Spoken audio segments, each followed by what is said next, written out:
Selamat sore Bapak Ibu yang terkasih di dalam Tuhan. Mari kita bersama-sama memasuki ibadah kita pada sore hari ini. Saya undang untuk bangkit berdiri. Ibadah malam ini kita lakukan di dalam nama Allah Bapa, Putra dan Roh Kudus. Kiranya kasih dan anugerah Tuhan Yesus memberkati kita semua saat ini. Amin. Kita menyanyi dengan pujian kunyanyi haleluya.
Mari kita bersama-sama sebelum masuk lebih dalam lagi kita membuka dengan doa.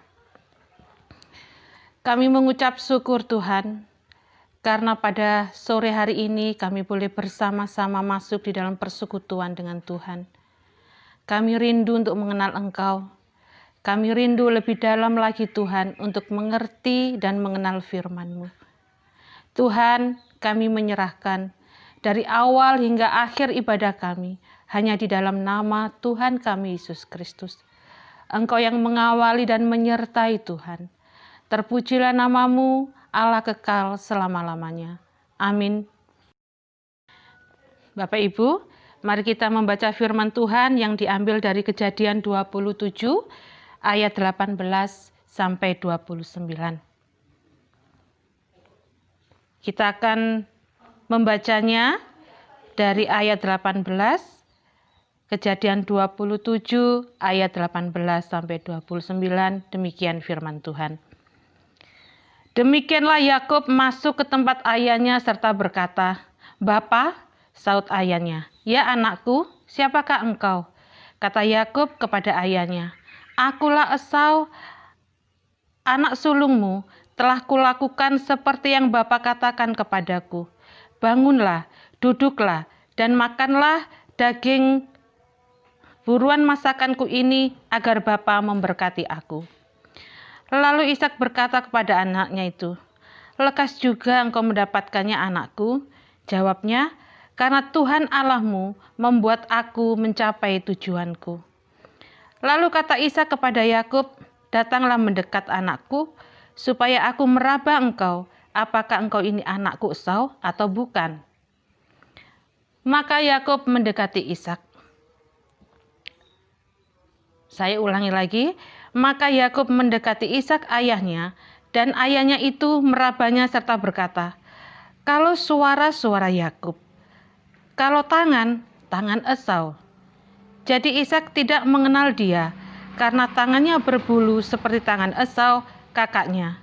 Ishak hendak memberkati dia. Tetapi ia masih bertanya, "Benarkah engkau ini anakku Esau?" Jawabnya, "Ya." Lalu berkatalah Ishak, "Dekatkanlah makanan itu kepadaku, supaya aku makan daging buruan masakan anakku, agar aku memberkati engkau." Jadi didekatkannya lah makanan itu kepada ayahnya. Lalu ia makan, dibawanya juga anggur padanya, lalu ia minum. Berkatalah Ishak ayahnya kepadanya, "Datanglah dekat-dekat dan ciumlah aku, anakku." Lalu datanglah Yakub dekat-dekat dan diciumnyalah ayahnya. Ketika Ishak mencium bau pakaian Yakub, diberkatinyalah dia, katanya, "Sesungguhnya bau anakku adalah sebagai bau padang yang diberkati Tuhan. Allah akan memberikan kepadamu embun yang dari langit, dan tanah-tanah gemuk di bumi, dan gandum serta anggur berlimpah-limpah. Bangsa-bangsa akan takluk kepadamu, dan suku-suku bangsa akan sujud kepadamu. Jadilah tuan atas saudara-saudaramu, dan anak-anak ibumu akan sujud kepadamu. Siapakah yang mengutuk engkau, terkutuklah ia. Dan siapa yang memberkati engkau, diberkatilah ia." Demikian firman Tuhan yang sudah kita baca bersama-sama, dan kita akan memuji dari Kidung Ria nomor 60.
Bapak, Ibu, dan Saudara yang dikasihi Tuhan, malam hari ini saya mengambil satu judul, bersepakat. Bersepakat memiliki arti mungkin sejalan atau bersama-sama di dalam membangun sesuatu. Malam hari ini kita akan belajar banyak dari kepala keluarga, yaitu Imam Ishak, yang adalah ayah dari Esau dan juga Yakub. Ketika kita menikah, ketika kita ingin berumah tangga, kita bersepakat. Entah itu punya anak satu, entah itu punya anak dua, atau anak berapa saja. Dan anak adalah bagian yang tak terpisahkan dari orang tua.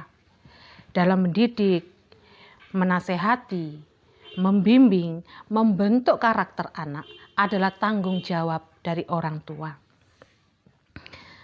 Kalau bisa mendidik dengan baik, menasehati dengan baik, membimbing dengan baik, maka anak-anak itu akan menjadi anak-anak yang memiliki karakter yang kuat.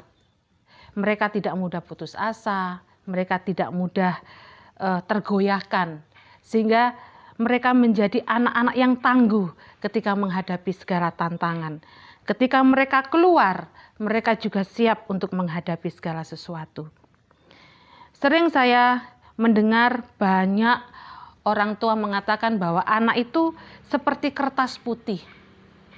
Apa yang dituliskan oleh kedua orang tuanya, itulah yang terekam di dalam pikirannya. Itulah yang akan dilakukan oleh anak. Karena itu, orang tua harus benar-benar siap menjadi orang tua yang mampu menuliskan hal-hal yang baik di dalam kertas putih itu. Apakah itu hitam atau putih atau abu-abu, itu tergantung bagaimana kita sebagai orang tua mendidik anak-anaknya. Pendidikan di rumah akan menjadi dasar ketika mereka keluar nanti. Bapak Ibu yang terkasih, pernah mendengar keluarga yang memiliki 11 anak, yaitu Gen Halilintar. Anaknya itu 11. Ada yang punya anak 2 saja ributnya minta ampun. Ini 11 Bapak Ibu. Anak 11 yang memiliki karakter yang berbeda-beda, memiliki pikiran yang berbeda, keinginan yang berbeda, tetapi keluarga Gen Halilintar ini mampu menjadi satu keluarga yang utuh, satu keluarga yang kuat, satu keluarga yang bisa memberikan teladan yang baik, baik itu orang tuanya kepada anak-anaknya maupun kakaknya kepada adik-adiknya. Kita lihat bagaimana keluarga ini sangat kompak. Sangat kompak. Keluarga ini memiliki tanggung jawab masing-masing. Nah, ketika mereka diwawancarai, apa yang membuat keluarga ini begitu kompak? Nggak ada yang saling sikut, nggak ada yang saling iri, nggak ada yang saling menyakiti satu dengan yang lain, tapi mereka menjadi keluarga yang saling menolong, saling menopang, saling membantu. Itu semua karena kedua orang tuanya yang bersepakat ketika mereka menikah dan punya anak, mereka bersepakat untuk mendidik anak-anaknya dengan baik. Karena itu tanggung jawab mereka, bahwa anak-anak yang dititipkan kepada mereka adalah tanggung jawab dari Tuhan yang dipercayakan untuk mereka didik, untuk mereka bangun, sehingga mereka memiliki karakter-karakter yang baik. Dan kita lihat, 11 anak itu memiliki keinginan yang berbeda-beda. Yang satu menjadi seorang YouTuber yang terkenal, kemudian diikuti sama adik-adiknya. Ketika mereka keluar, mereka tetap menjadi anak yang baik. Nah, ini membuktikan bahwa orang tua punya peran penting di dalam membangun karakter anak-anak. Bahwa orang tua memiliki peran yang sangat mendasar ketika anak-anak itu mulai bertumbuh. Kasih sayang yang sama, kasih sayang yang tidak membeda-bedakan membuat anak-anak itu semakin kuat.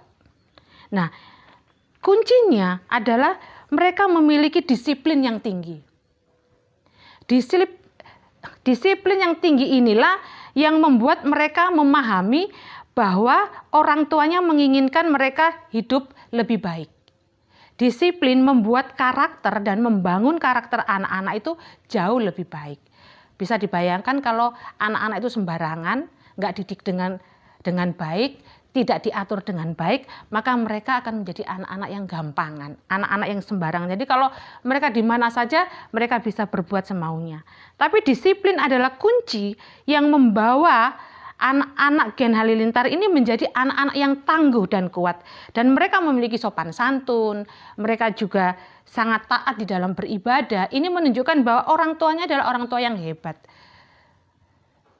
Nah, kemudian mereka juga membangun sharing bersama, membatasi gadget atau HP. Ketika mereka bersama sharing, semua itu diletakkan. Yang ada adalah ya bapak, ibu, dan anak-anaknya. Sehingga terjalin suatu hubungan dan komunikasi yang baik. Ketika anak-anak punya masalah, orang tua bisa membantu memberikan solusi dari setiap persoalan dan masalah yang tengah dihadapi oleh anak-anaknya.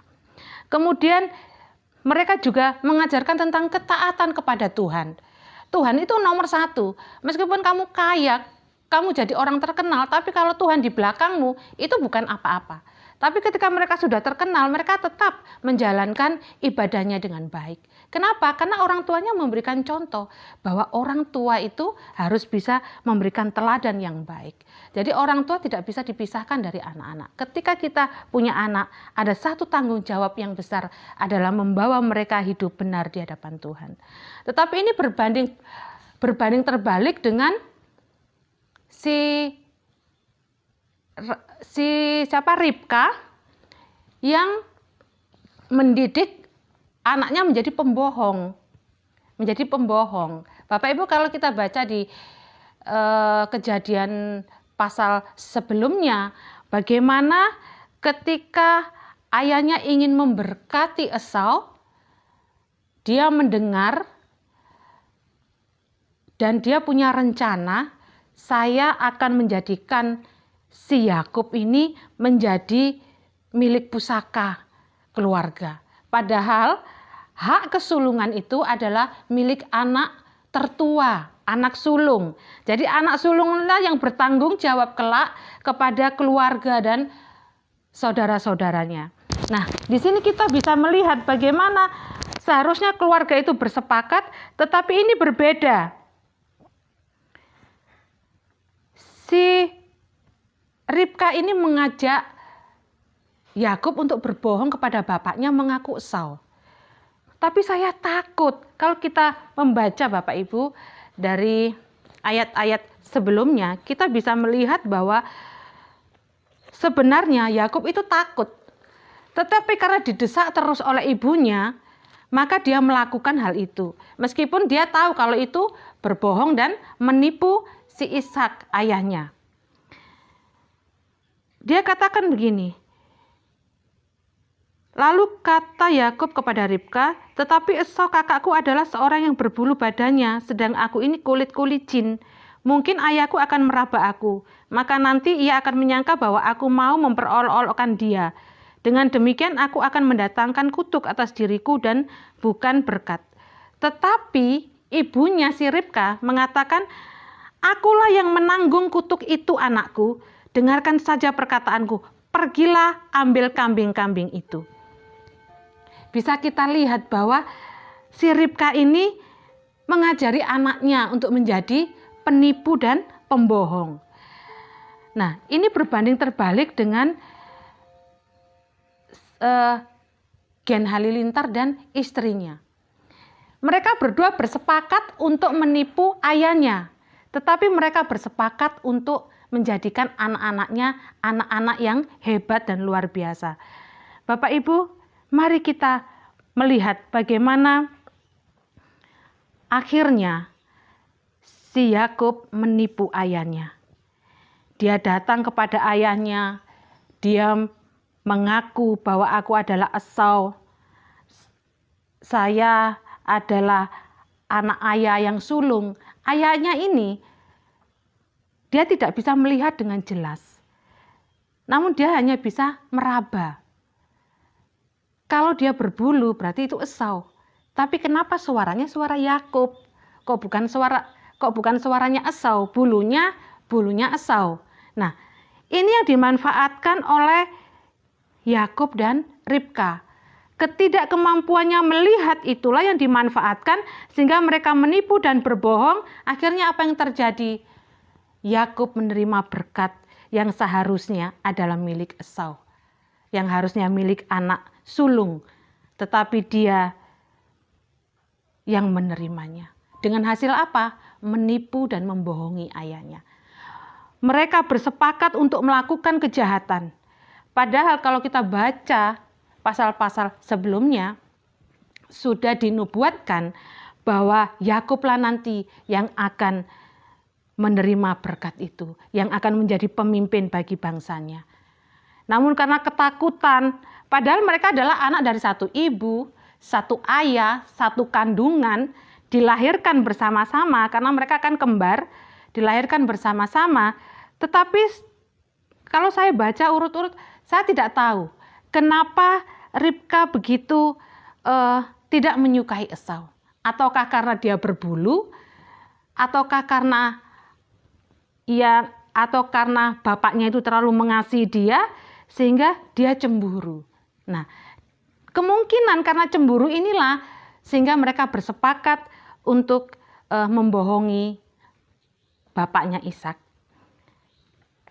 Dan apa yang terjadi ketika Esau kembali membawa hasil buruannya, hasil tangkapannya, dan dia memasaknya, dibawa ke hadapan ayahnya.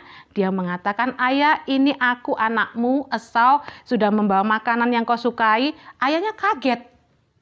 Loh, tadi yang aku berkati itu siapa? Yang menerima berkat Tuhan itu siapa? Ternyata itu adalah Yakub. Berarti tadi itu Yakub. Tapi bagaimana mungkin dia berbulu?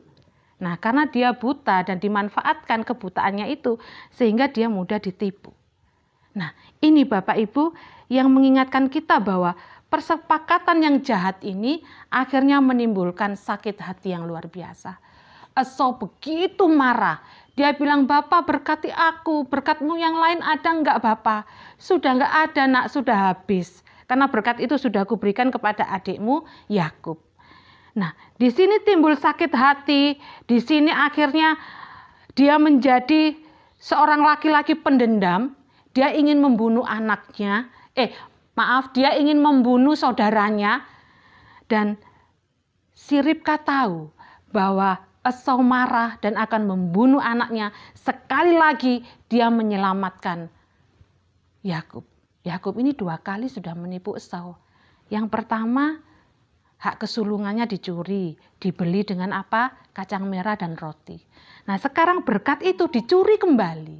Ini membuktikan bahwa mereka ini sebenarnya memiliki kesepakatan yang sangat tidak berkenan di hadapan Tuhan.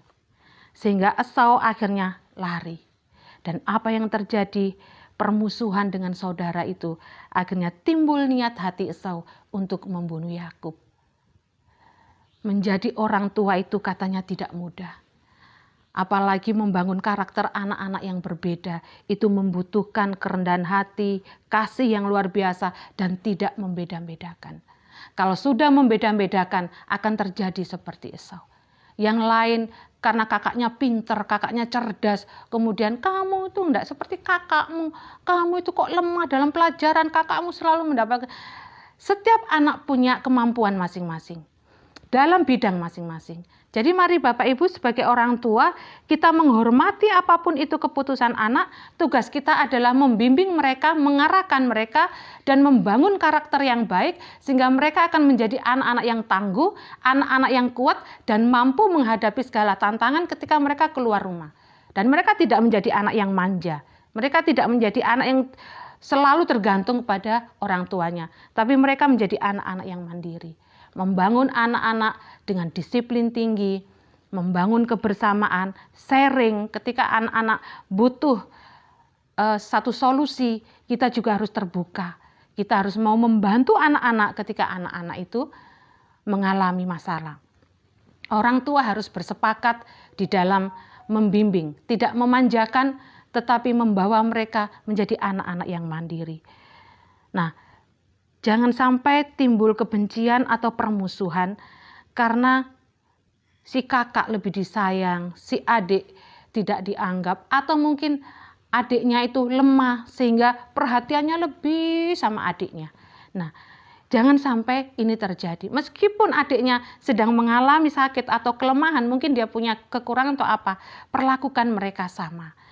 Jangan sampai kita memperlakukan anak itu dengan berbeda-beda. Karena setiap anak punya karakter, punya harapan, punya keinginan sendiri. Nah, keluarga Gen Halilintar ini berhasil membangun karakter anak-anaknya kuat sekali. Ada satu kata yang diucapkan yang sampai saat ini tuh melekat di dalam hati saya adalah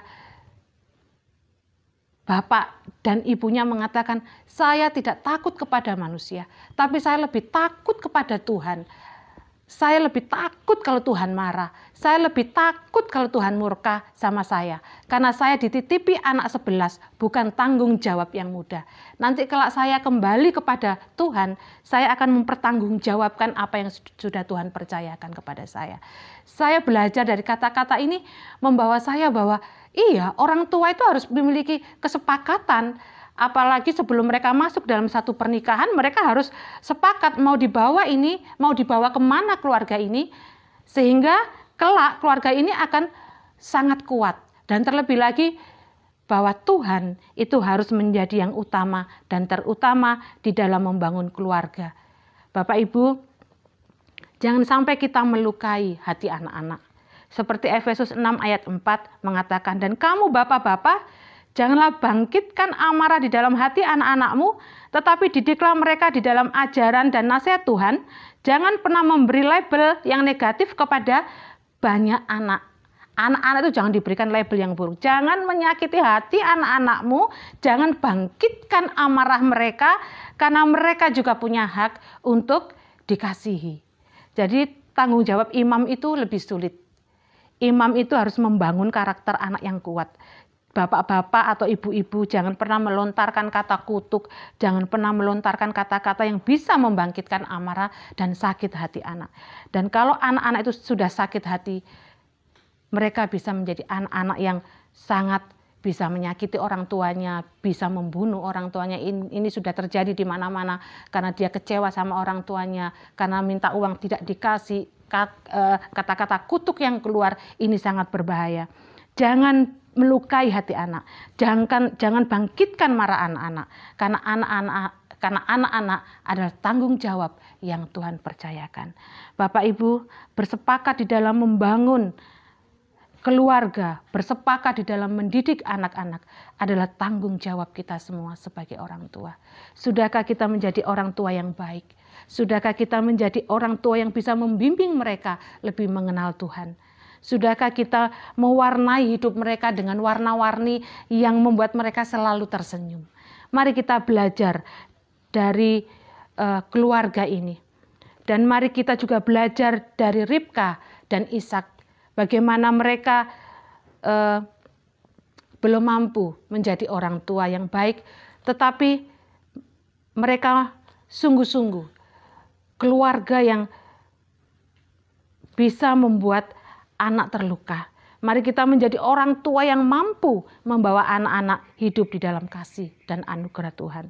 Bersepakat di dalam membangun keluarga, bersepakat di dalam mendidik, sehingga anak-anak boleh menjadi anak-anak yang tangguh dan memiliki karakter yang kuat. Biarlah firman Tuhan pada sore hari ini boleh mendidik kita, mengingatkan kita untuk menjadi orang tua yang bijaksana, yang lebih baik, dan mendidik mereka di dalam kebenaran. Tuhan Yesus memberkati kita semua. Amin. Bapak Ibu, Kidung Jemaat 302, 1 dan 2 adalah dasar dari kita membawa persembahan bagi Tuhan. Kita akan bersama-sama memuji dari Kidung Jemaat 302, 1 dan 2.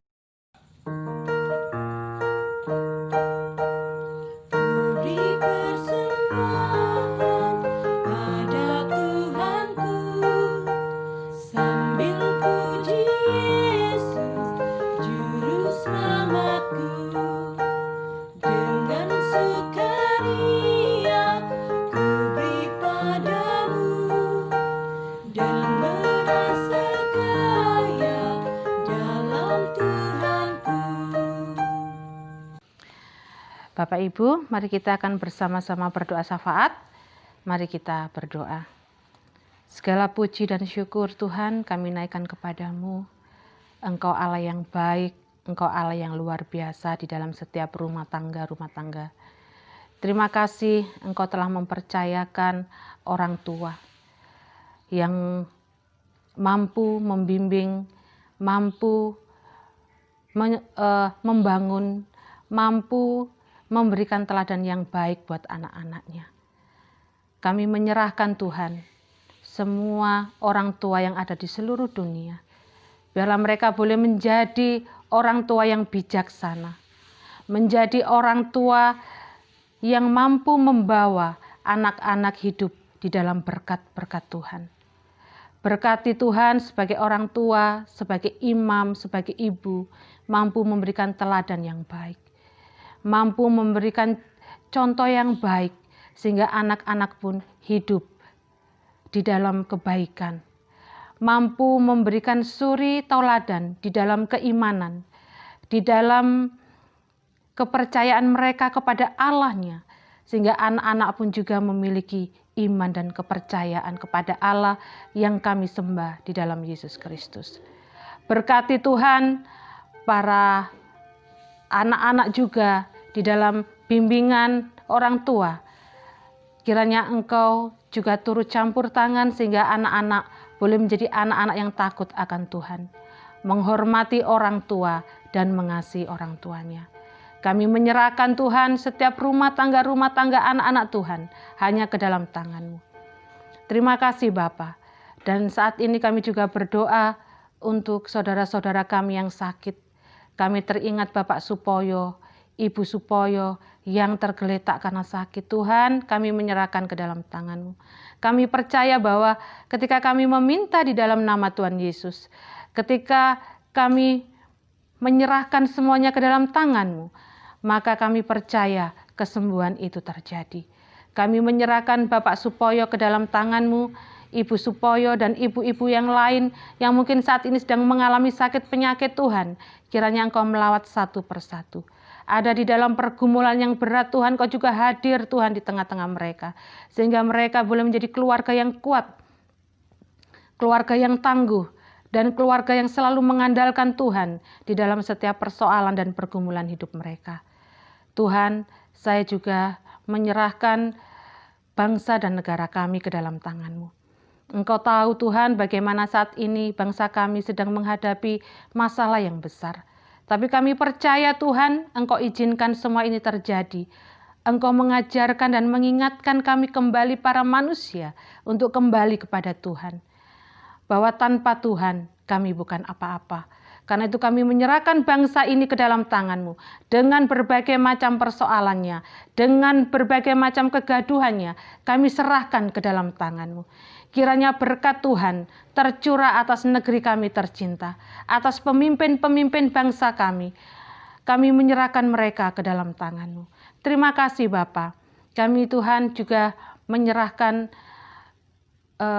para tim medis, dokter, perawat, dan para pekerja-pekerja rumah sakit.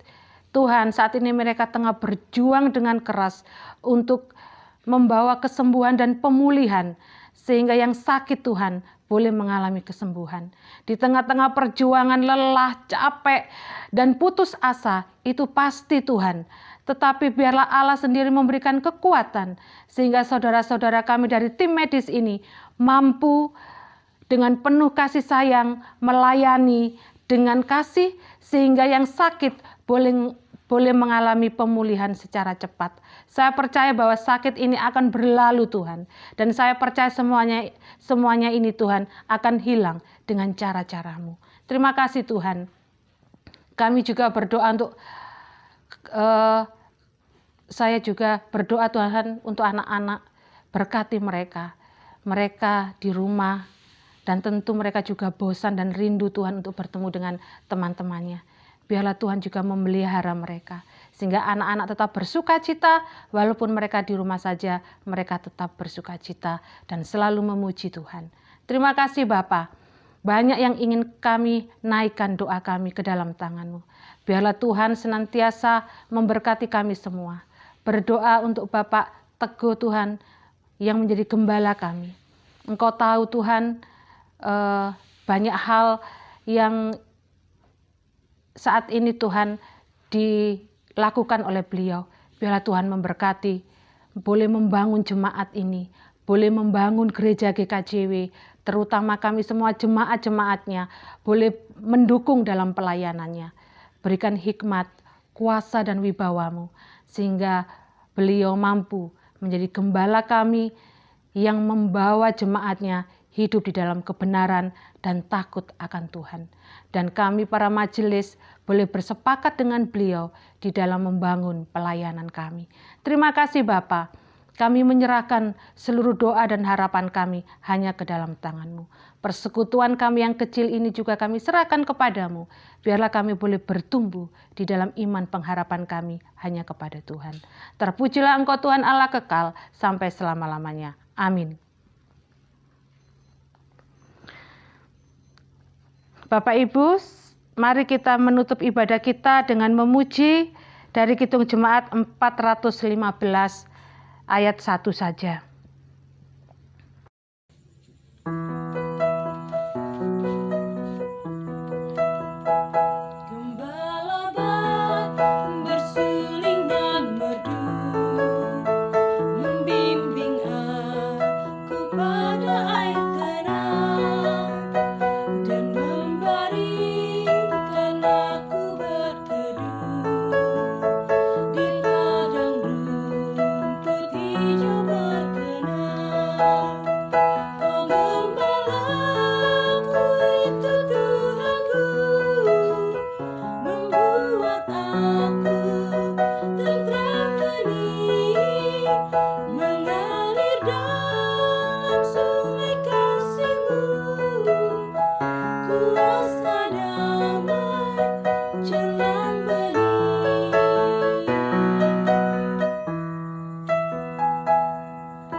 Saya mengundang Bapak Ibu untuk bangkit berdiri, kita akan bersama-sama menerima berkat Tuhan.